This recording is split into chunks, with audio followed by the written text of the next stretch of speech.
They had the wrong Zoom channel open. What? They had the wrong Zoom channel open. Who? The town, I texted Mark. I said, "Where are you? There's nobody here." Oh,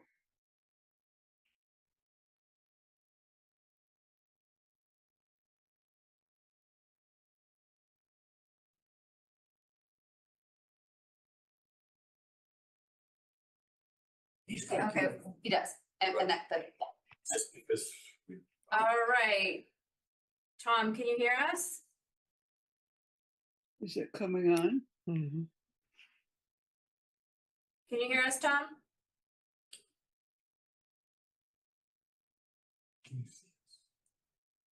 It's Tom. Tom, we can hear you.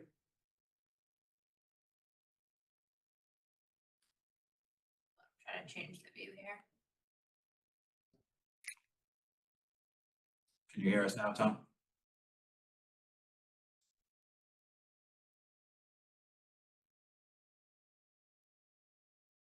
Just text. He's on mute. Maybe on mute, we can't hear you. He's on mute. With the Mute others, yourself. taped? Yeah. Well, couldn't you just access one of those? Sorry. If the other meetings, which were the same thing, couldn't you just access those? Yep. One of those? Well, we're posted in this Zoom room. We really should be in Yeah. this Zoom room. Call the meeting to order. All right, call the meeting to order. And we have what? Rachel? Rachel Rachel Young from Young. BH+A. And I'm here this evening to talk about programming, get feedback, and just summarize some of the takeaways from earlier meetings today with the other user groups and stakeholders. There is not a formal presentation per se, though I will send this slide deck to you so you have it as a record. This slide deck really was intended for the seniors where it walks them through basic rooms to give them an idea of what we're talking about, and then we got their feedback. One of the things that we talked about was how the space of the center is shared. I think the takeaway was that it would be two wings, rec wing, senior wing, shared space in the center. Shared space seemed to be the multi-purpose room and the gym. There might be others that get thrown in there as this design goes on, because I think there might need to be more shared spaces as, you see with budget work centers, right? Ideally, everyone would have their own program rooms, but we might have to share program rooms. Well, even today, there are other You sure? groups that utilize the Pleasant Street Center. Mhm. So I've probably been there at least 15 times for meetings. Thanks, good to know. Thanks. Yeah. I think one of the takeaways about the spaces at the senior center is that some of the room, great room, 800 square feet is good, but the fact that there's no storage means tables are pushed up against the wall. The fact that there's no lobby area means there's no place for people to mill about afterwards. So it's those support or secondary spaces that are lacking. And then set up and break down. Set up and break down. Well, so I would say that the 800 is too small. Yes, and that's valid too, but even, let's just assume Right. that 800 is good enough, it's missing everything else. Right. Like, yeah. But I agree, the 800 is too small. I like the idea, I hadn't thought of it, of having the two wings, because then people can say, this is ours, Mhm. which I think would answer one of the concerns, Yes, seniors had. And on the other hand, you wouldn't always having to be breaking down everything. You could, if you knew what you were gonna have the next day, you could just either leave it or do it yourself. And and so it might be for this center that the spaces that have dedicated uses, so they're not gonna be broken down and set up because they are used explicitly for one activity all the time. Mhm. So like the cafe for the seniors, the billiards room for the seniors, that those spaces are within the senior center wing. And then program rooms, which are pretty flexible and intended to be used for all sorts of things, those might become the shared spaces. That may be one way that we look at, conceptualize a plan. But this can only really be done in Simon's Way. No, it could be done in Oakland Road as well. Oakland. Pleasant Street is where you're gonna have limitations. I did a concept as part of the interview and it's in this slide deck that looked at adding 6,000 square feet and an addition on the back. Yeah. But the parking didn't work and I didn't have an emergency generator in the concept. It's just. I just unmuted myself. Can you hear me? Yes, Yes, can you hear yes. us? Can you hear us, Tom? Muted, he's muted again. You're muted. Are we? I think we roll on. So that's, these are the conversations that are good to have at this stage, because if any department said, no, we don't want to share those spaces, that's relevant, that's important to know. And look at the example of Fairbanks, they didn't want to share the spaces. It was important really that seniors had their programs for their programs. And there was a pre-conversation that we had to interrupt to begin the meeting, and John Parsons, are you satisfied? She answered all my questions. Okay.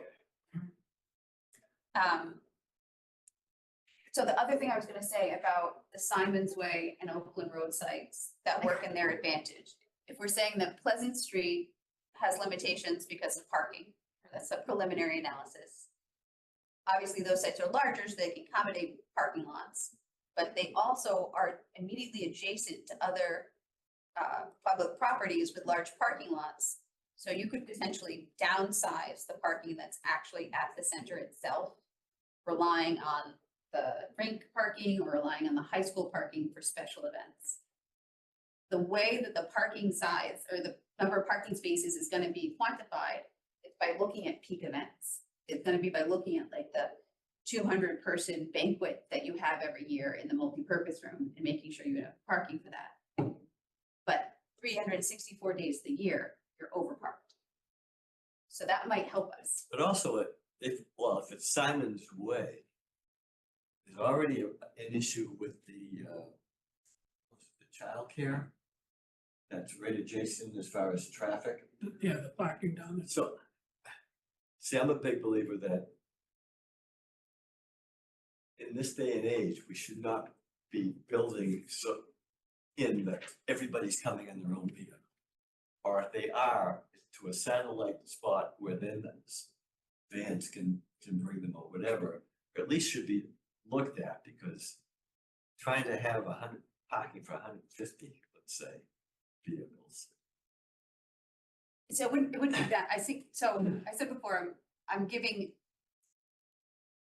we're going to have a professional civil engineer give you the correct and final parking count using his expertise.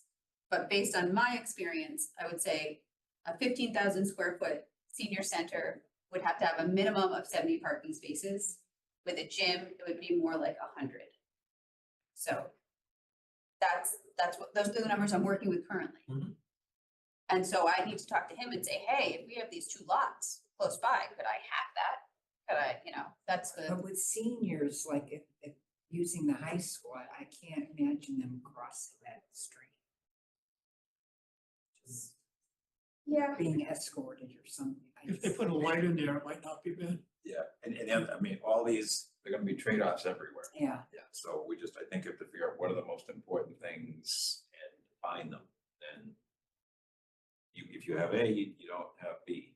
It's like, okay, is A more important? Yes or no? In the light, I mean, is the one like the one down at REI where it flashes so you can see it from, half a mile away. And that also is something the civil engineers are gonna weigh in on too, pedestrian access and safety. So they might come back and say, no, not a good idea. There's no safe place. Their sight lines are awful. We can't do that. But that's where my head is right now is, can we really reduce the parking? It would definitely help in a site like Oakland Road where the flat area is limited. And I don't, to your point, I don't see the benefit of building a lot of asphalt when you have asphalt so close by. Let me walk you through these two plan concepts, just to give you an idea of different ways that you can apportion senior center and public community center space within a building. So this is not in the packet, and forgive me, I didn't bring a slide of it. These are two printouts of Pembroke, which is a community center with a dedicated senior space. This is the first floor, and this is the second floor. So on the first floor, this is your entrance here. come in, there's a large reception desk. And then you go through these doors to get to the senior center, which is in yellow. And it's pretty isolated, right? You're only coming down this hallway to go to the senior center. Other nice thing about this concept is these are the offices for rec and these are the offices for seniors, and they kind of all are together. One of the downsides I would see of this concept is the multipurpose room, which you would imagine the seniors are using quite a bit. They have to go out to use it. Likewise, the kitchen isn't close to them, so having that cafe space is put out in the public realm. So this is one concept. How much space Yeah. is that? Oh goodness, does it have the space on it? I don't know, but that's a double gym, so this is pretty big. Oh, wow. You had a question? Yeah, this is Simon's Way? Or- No. or No, no, maybe no, it's it's another another one. way. Pembroke. This is Oh, another, time. Yeah, yeah, yeah. just to look as a precedent. yeah. And then this is a two-story, concept, and so most of the program spaces and even the game room are on the second floor, which I don't necessarily, I would advocate for that being in the senior wing. But the basic concept that you have a senior, I want to hesitate to use the term, locked down area, discrete, dedicated to itself within a bigger complex. And then the second slide, or second plan I brought, this is Fairbank, which was just recently completed in Sudbury. And this is a pool, so you can ignore the pool. But as a diagram, you have two wings. You have the rec department with 3 program rooms, offices, and a gym. Then you have this senior wing, which has program rooms, offices, and a lounge. And they both have their own support space, little bathrooms. And then in the center, you have the shared spaces. And so the shared spaces in this instance are the multipurpose room, an arts and crafts room, and the fitness room, like for not workout equipment, but like exercise. So they came to the agreement or decided that these were the rooms that they wanted to share, rather than give them their own fitness and give them their own fitness. And in terms of management and maintenance, the seniors really take care of the multipurpose room. And the rec department is responsible for the gym. And the seniors then they work it out, how they want to schedule the activities. But does the rec department do any programming for seniors? I don't think there are any programs that are exclude seniors, but I don't think they're designed specifically for them. Tom just said without screen share visuals, I think I'll drop by. I'll drop out, and he just left. Those weren't ones that are shareable. I asked the question because rec had said they would like to be doing some programming for Yeah. seniors, but they don't even have enough space just for what they're doing now, never mind taking on. Yeah, and so that's, I think that was the other takeaway of these earlier meetings was just not enough space. Like to do X, but don't have enough space, so do Y, but don't have enough space. Well, like for instance, in the gym. You definitely set up something like, we'll call it, you could have indoor pickleball Yes. at the gym during the day, And yeah, right, for seniors. You get that pom-pom lady in there, you probably fill her up with about 60, 70 people sometimes if she had Yeah, enough in the space gym, yeah. in the gym, right? You need a big space for that. Yeah, So- the after hours Right. capabilities of renting and things like that. well, how much space do you need for pickleball? I'm thinking, could you have like 2? if you did? This, a gym, Basketball a full-size high school gym, which is what this is, accommodates 3 courts. Yeah. Okay, That's what we use at Coolidge. It's tight too. So in this concept, a driver for sizing the rec side was really the summer programming. Was making sure they had enough spaces for their summer rec programs, including the gym. And then the other seasons of the year, these spaces do get used, but not as much.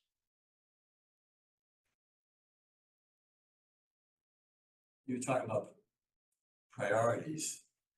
There's, well, programming priorities kind of determine space priorities. We did take a look at that in our, in our initial reports. Mhm. And also, we got feedback from the UMass survey, citizens.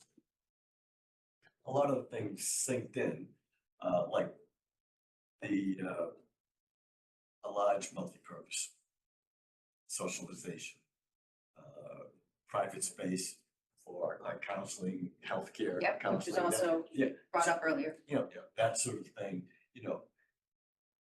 a kitchen, but whether or not it, used, that's, so definitely a kitchen, but how, what size and, do you have a cafe? The cafe might be more of one of those things, and I'm just, this wasn't necessarily,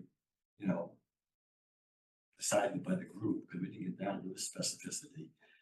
See, I would see that more as, it'd be nice to have, as opposed to, Any path. we need to have. Yeah. So I'm gonna give my pitch, because I'm very pro cafe. Well, I love the idea of a cafe, because I think it That's also the opens it up to social. See, I'm a big believer in intergeneration. See, So- that would be, yeah. And that's a valid point, that right now we're talking about senior space and rec space, but are we designing any pro-social spaces that are meant for the two to intertwine, mingle? And I will say in this concept, there isn't that. But let me give my pitch for the cafe. Sure. So cafe lounge space where people can hang out, has soft seating, it also has table seating. It's usually connected to the kitchen, like across the hallway or close by, so you can have a little grab and go counter. And it's used most of the time for meals. So it becomes the place where you eat your lunch. You're no longer eating your lunch in the multipurpose room, you're eating it in this cafe lounge space. That means that the multipurpose room in its entirety can be used for programming throughout the day. You're no longer limited because the half of the program room associated with the kitchen is constantly occupied for meals. This is what you see at Needham. In Needham, they don't break down that half of the multipurpose room. It just stays as table and chairs all day. People just sitting there and they sip their coffee in the morning, then they have their bagel, then they have their lunch, then they have their afternoon coffee, then they leave it too. Yep. And what that means is that room never can be a true multipurpose room. They can use the other half of it, but they find that they have really popular programs like yoga that can't fit in that other big half of the room. So it can help with programming, is what I'm getting at. Sure. That is my spiel. And it certainly helps with the priority of socialization. Absolutely. Yes, it is a very pro-social space. So you'd have coffee, tea, whatever, like all day. And it keeps the members there longer because they may do something in the morning, then they have another program in Yeah, so afternoon, right? I So would they'll say stay you there might want to instead of- have some food in the morning. It doesn't have to be prepared, but, basic, bagels and, muffins or whatever with coffee and tea, because a lot of times people like to start off their morning that way. And not to stereotype, but you guys are all early risers, right? No, because it's the fact that older people, it's encouraged that you have multiple eating times. Sure. during the day. And most people, the midday is not their main. Yep. And that's why, see, like in Cambridge, and we'd have evening as well as, we have 3 times a day as much as possible. You like to nosh, you like to snack. But the idea of, the stereotype of having the midday being a big deal, who does that? Well, that's an interesting But point, because most You- meal but programs Most people do. are emphasize the lunch. Right. Yeah. Medically, that's what they encourage. They do, okay. So what a full industrial kitchen, is it expected, are we expecting that to have meals every single day be done in that I kitchen? think that's the question, like a lot of the places that we've gone to too, they have chefs. That's a full-time. Andover has a chef. Yeah, I think unless you had a Every day? cafe, Every day? it'd be tough to. Yeah, Every yeah, day. they actually have a chef that cooks and prepares meals, and then anyone from the community can come in and like grab a sandwich. Yeah, they're different, like, so Yeah. it's Andover. And Falmouth. Falmouth has a restricts it to seniors. Yeah. Even though they're in a complex that, they're both in complexes that are shared with other town, PBD has a towns. chef, but that's a city. It's Situate's pretty much the same way with their Yes. kitchen. Yeah, and I'm not saying that's like a big dream, right, for a chef, and I'm not saying that's what we should do, but having a kitchen that's set up for that in the future, maybe, Yeah. is worth considering. Also, what some places do is that if you're getting any federal monies at all, Yeah, or even state money for meals for seniors. yeah, yeah, You can't have a fee. It has to be a donation Yeah. system. But what you can do is then have a fee for non-seniors. Right. That is something that's fairly common as well. So all of those examples, I don't know Peabody, but Andover and Situate and Falmouth, none of those centers had meal programs and a full-time nutritionist prior to building their new centers. Yeah. So they were really taking a leap of faith, if you will, that they could get it to work operationally. And they all have different models for how it works. Like Falmouth, they have 2 part-time chefs, or last time I spoke with them, they had 2 part-time chefs, so 2.5, employees, and then a whole bunch of volunteers. Situate, I think they have a full-time chef that's paid for, but is revenue neutral in terms of what they're producing. When I interviewed the person in Situate, she said the biggest surprise she had with her new center was that she had to hire a second chef part-time. Yeah, it's an if you build it, they will come. Like, it's a very well-run program. Yeah. And it's become very popular. I recognize that it's kind of daunting. It's not something you're familiar with and. You have to have a backup because that person goes on vacation, gets sick. Yeah, and I don't know how they do that. I don't know how I they. think yeah. that if we were to entertain that, we talked about a few areas that we thought were important, like finance and transportation and things. I think we'd have to start a new effort on dining to really explore kind of what's going on. So how My can own it be way- most helpful for you? This is helpful right now. Oh, okay. This is No, helpful. but- So I was gonna add one piece though, Sure. back to your question and talking about, privacy and things like that. So this was initially set up, I believe, correct me if I'm wrong, to accommodate kind of the needs that you already heard from us saying, we want this, we want this, we want this, we want this. I think that's kind of what this is. And now it's a document out there for feedback saying, okay, this addresses some of the things that you talked about. Does it address it well enough? Does it address it appropriately? What else do you want? What's needed? So one thing that came up was the conversation about an adult day program. And that also might be that's also an expansion, if you will, new staff and a new concept. And we talked about how those rooms are usually around 1,000 square feet. So you want to make sure you have one program room that is at least 1,000 square feet that could be converted in the future. So that's one way that the program will be refined. Is it, when people are talking about that, were they talking about social daycare or adult day health? 'Cause it's Adult day health. Adult day health, because they do have all the requirements are spelled out by Mass Health. as Yeah. far as what- Yeah, and so in addition to the square footage, it's also, you have a bathroom that's directly accessible from it. And if you don't want to build that bathroom now, you could put in the infrastructure to do that later. That's what Fairbank had done. So I'll show you Fairbank. This room here, you see how it's much larger than the other 2 program rooms? That's because it was envisioned to be the adult day in the future if they ever decided to do that. And then you see this ginormous closet here. That's been plumbed out for fixtures and can be converted into a bathroom in the future. Doesn't this lend itself to more of a regional kind of activity as opposed to every single community doing it all by themselves? Right. Yeah, Adult day I health hear what you're usually, saying. Yeah. That it's, and I have yet to, I've done 2 centers where they've done this, where they plan for one in the future, but I've yet to do one. I think Dartmouth is the only center that I've engaged with that actually has a program. One of the costs that can be is very little margin in adult day health. It's a tough. See, that's why you don't see for profits getting healed or staying in it. They do come, because some did come in from out of state, that sort of thing. Transportation for people who have limited mobility issues. That can be the most, it can cost you like $100 round trip. So. And if it's distance, that's part of it. So you want to have it regional, but on the other hand, you can't go too far because then those transportation costs add up. sometimes families can bring them, but given the mobility issues, they may not be able to. They need a wheelchair, this or that. So, One thing I would suggest thinking about, and I'm a bit out of my lane, but I'll come back in hopefully because you'll help me. I think the notion of kind of setting up 2 pickleball courts is probably not nearly the expectation. Okay. It's way too small.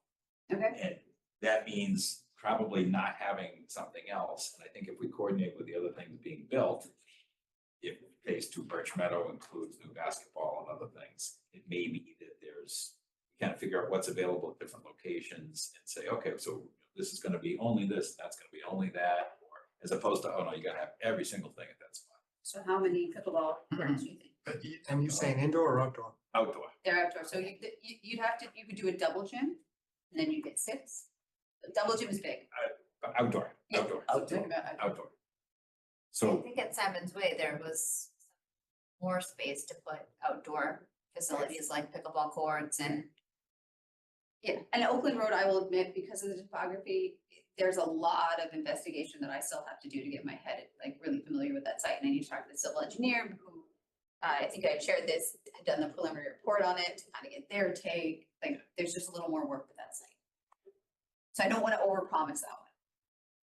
I think that's fair, but I think that if we're kind of listing, expectation, and if one of the possible places is Simon's Way, the notion of more pickleball courts, I think is a requirement. I think 2 would not satisfy the needs at all. Well, better than 0, but not Right, down. exactly, yeah. Right, but when they were talking about a temporary one, how many courts was that? I thought it was like 3, no? I don't know I the thought it was answer. 4. 4? I think it was 4. Yeah, I know it was more than 2. Yes, it was definitely. Yeah, so I'm just thinking, I think that's an opportunity or a lightning rod, one or the other. I think it was 8. Let's make it an opportunity.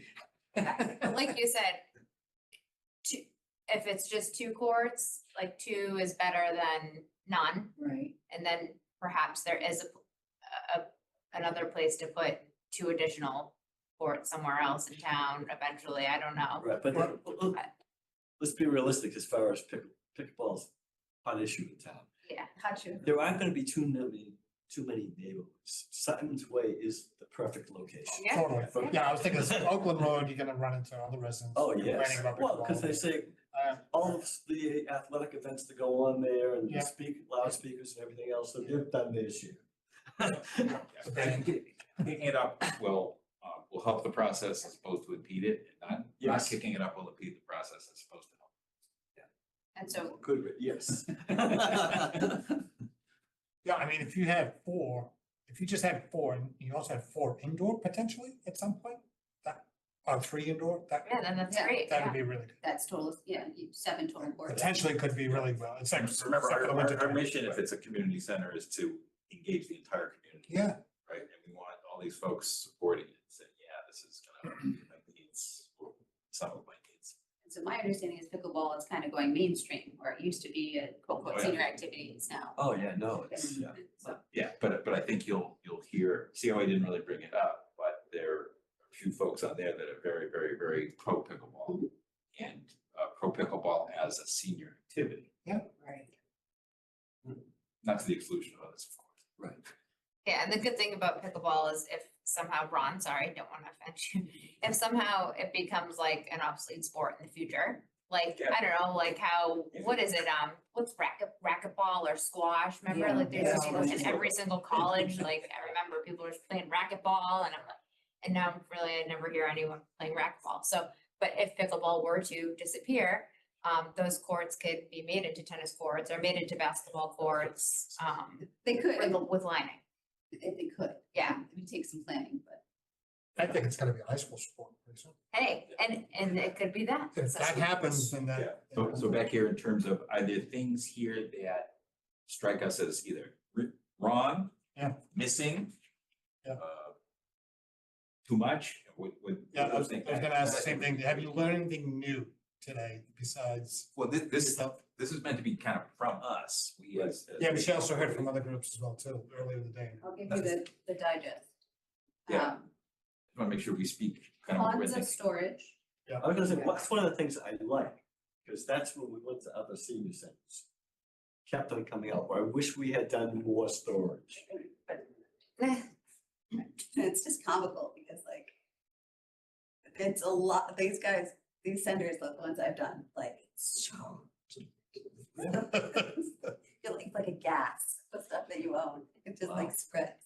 But no, I'm not to dismiss that, storage was important. No, I'm can saying. turn it yeah, into there's an a lot- office, there's a right? lot here. Well, but that's a very good point, like, if Yeah. you're going to have an 8x8 closet, you may as well make it 10x10 so that it's more convertible in the future. And because that's what Needham ran into, is they needed all these extra office spaces for their social workers, they had up the number of full-time social workers. And suddenly didn't have they needed private offices, right, they couldn't work in cubicles, and that, they were like, where do we put them? When you say dance studio and as separate from, I think it's more on the flooring, So a dance studio is usually oh, okay, 1,000 Needs square.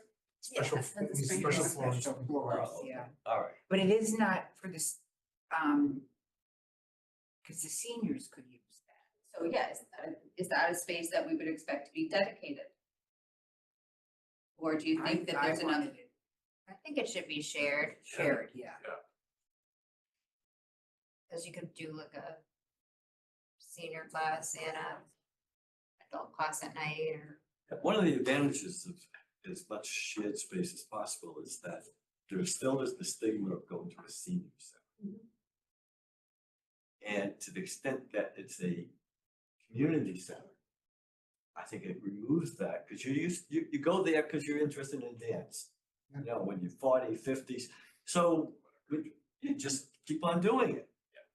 Because you'll see people of all ages there, and that's encouraging, and that's, so you feel like, oh, I don't have to, worry about, who's anybody seeing me go into the senior center, And that makes me think that while this wing concept works, it might be better to have a central entrance point.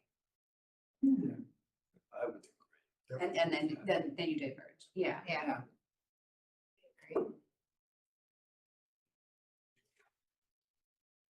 So what else? And you'll think bridge players. Anything else you learned today that was? Yeah, we described. You know, Sarah? I The love kitchen big we bricks. talked about, Yeah. they.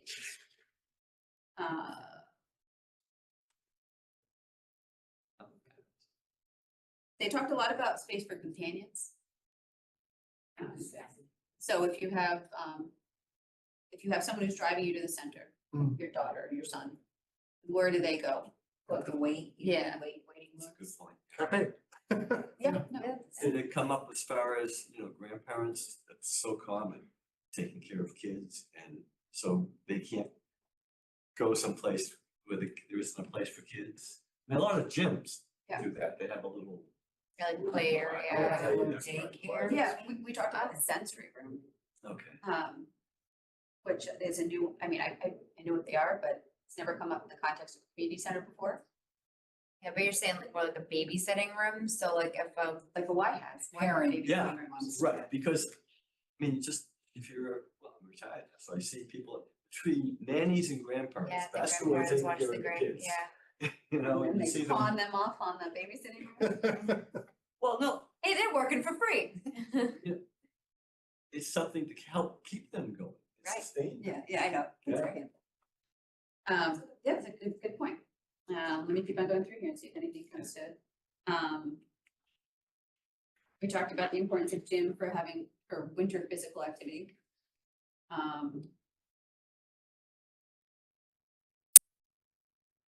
Coat closets came up a bit. Yeah.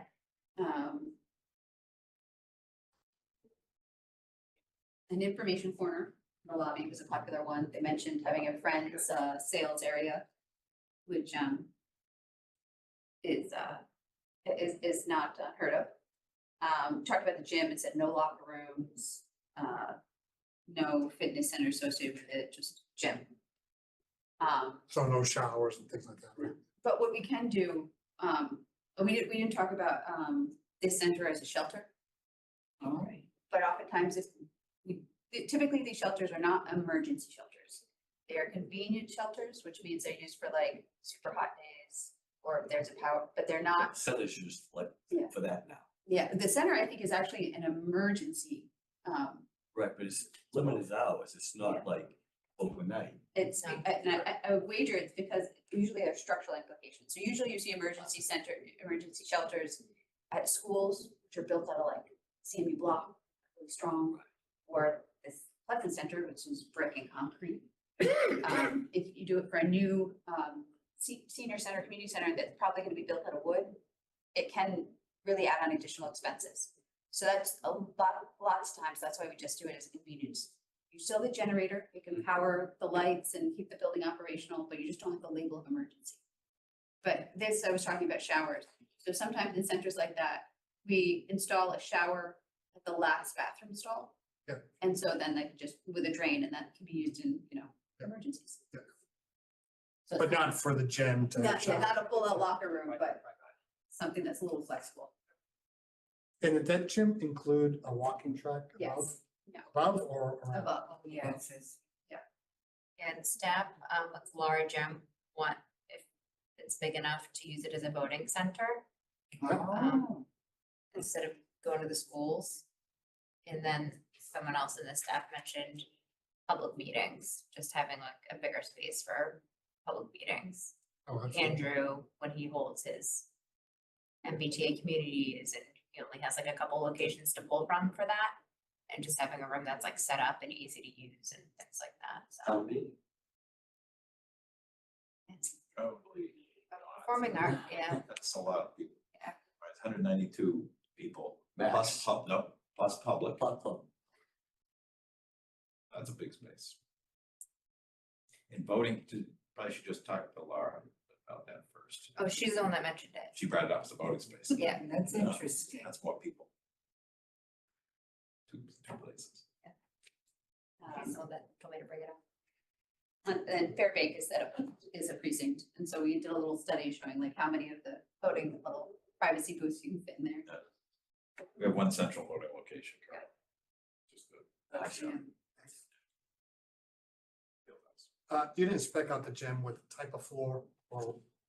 So it most likely would be a floating wood floor. Okay. Unless costs are insane, and that would be an item that would get BE, but not at this stage. At this Okay. stage, we just price it. And the only reason why I think about that is, if you wanted to use it for, I don't know, maybe you had an event like the dance event that they had or something like that. On a wooden floor at the gym, they a little bit more particular about it, but a multi-purpose type of rubber floor is a little bit better or Yeah. something like Yeah, that. I gotcha. Yeah, the multi-purpose room floor could be something that's flexible. And then the gym, I'm sorry, the dance studio floors are usually, they're spring. But and it's a vinyl product, but it's meant for like tap dancing and dance, even though it's a synthetic. And of course, accessibility. Yeah, so accessibility was brought up and the idea of exceeding minimums. And so I'll take that to heart when I'm putting these spaces together. But that's also a larger conversation. So, like at Fairbank, we met with the Disability Commission. Does Reading have one? No, so you might be the, We have understanding disabilities, right, at the schools. That's, the accessibility, you mean more like handicapped accessible. it It could be anything or. it's a broad range, right? Is, people with, Yeah, understanding disabilities is children who may have some learning disability or hearing. so hearing impairment, is, Say, sight, physical mobility limitations, those are all. Did you discuss like certain acoustics in the senior center side as well too? So acoustic came up, I mentioned acoustics in the gym, we were talking about, kids with sensory issues. Yeah. And how gyms are just can't go into a gym. Acoustics, we usually focus, certainly we can focus on all the rooms, but usually we focus on the multi-purpose room. Mhm. And then, making sure that those quiet confidential spaces are very, private. did people with In lobby, dementia I come up? assume too, right? But if it's a big grand lobby, it would, Did people with dementia come up? Is it- in the context of the adult day program, but not, in terms of like cognitive impairment, yeah. No, we didn't talk about that, forgive me, Not I'll leave mindful. in just a second. But I have had good conversation, that could be an entirely separate conversation. I'll be honest, I don't know how much it comes into play at this phase in design. It definitely comes into conversations when you're talking about materials and finishes. I think I put on one of my questions, like 1-story versus a 2-story complex. That's also something to be considered. For example, Simon's Way is big enough that you could have a 1-story complex, and that obviously without stairs, that's more accessible, right? Those are things to think about. And I wouldn't endorse it, like, you've done this before, we've done an analysis where it's like, which is more expensive, a 1-story or a 2-story complex, and it comes out as a wash. Like, you would think that, you always come, the elevator costs $300,000, surely a 2-story complex is gonna be more expensive. But then it's like the 1-story has less siding, and there are all these things, like, so it's not, doesn't have an impact on cost. But there are some sites, like what Oakland, you couldn't go 1-story, you have to do 2 stories. Given that we're gonna have to wrap up, is there any final comments, questions? So I will send along the PDFs for this, and you know, Contact information in case people have something. I would just go through Jenna, Okay. or Jenna or Mark, for comments on the program, and then this is gonna be just to stress an ongoing conversation, but I would like to meet with you guys frequently to, you know, consider that root cause. Can you just talk a little bit about the kind of public outreach that's about to happen Yeah. too, the more broad public outreach? So what forgive me, I don't have a copy of the schedule, but we had basically, there'll be a community charrette to do conceptual design, like you have all these spaces, but how do they relate to each other in this conversation about, you know, 1 lobby versus 2. But then at the end of each month, it's basically, the end of each month lines up with a milestone for the project. And so at the end of each month, I will do a public presentation to you, and then I will do a second public presentation to the community. And then any other, you know, again, as feedback comes back, do more. I said in the interview that this is a lot of small conversations, and it is. So I'm sure there will be people, you know, and I'm happy to do Thank you. that. Sure. So I'll entertain a motion to adjourn. So moved. And show of hands. Oh, yes. Motion, the meeting is adjourned.